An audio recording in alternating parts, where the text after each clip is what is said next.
Je n'avais encore jamais eu l'occasion de connaître personnellement un champion d'échecs.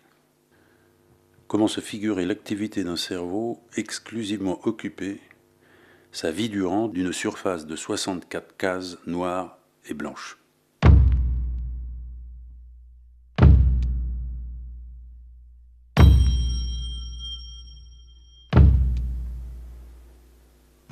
Assurément, je connaissais par expérience le mystérieux attrait de ce jeu royal.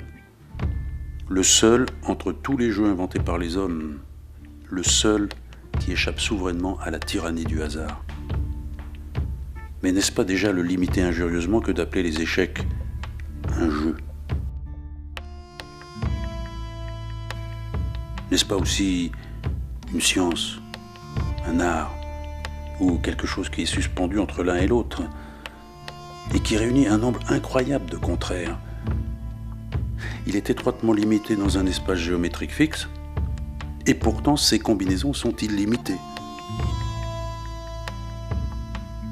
Ce jeu unique, qui appartient à tous les peuples et tous les temps, et dont personne ne sait quel dieu en fit don à la terre pour tuer l'ennui, pour aiguiser l'esprit et stimuler l'âme. Ce jeu, où commence-t-il? Où finit-il?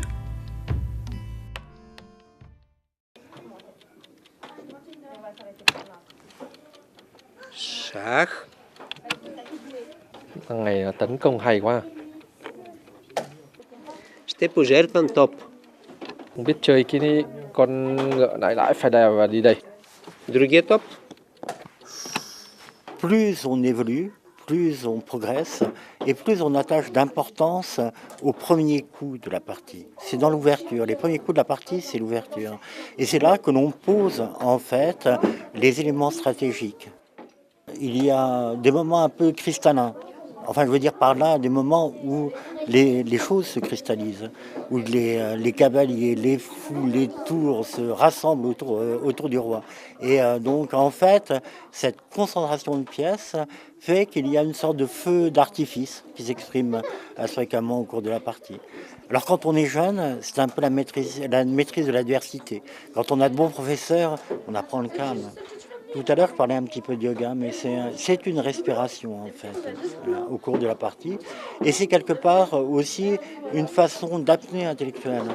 Une fois que l'on se focalise sur un problème, eh bien, en fait, on peut faire table rase des problèmes du quotidien. On est comme dans une sorte de bulle.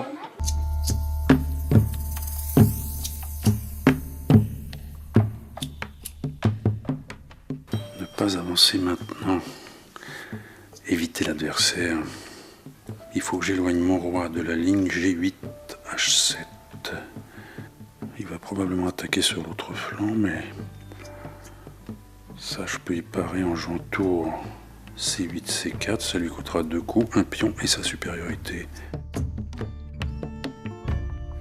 Si je fais dame maintenant, il m'attaque avec le fou en C1. Je riposte avec le cavalier, mais entre-temps, il va menacer ma tour en D7 avec son pion. Même si je fais échec avec le cavalier, je suis battu en 9 coups.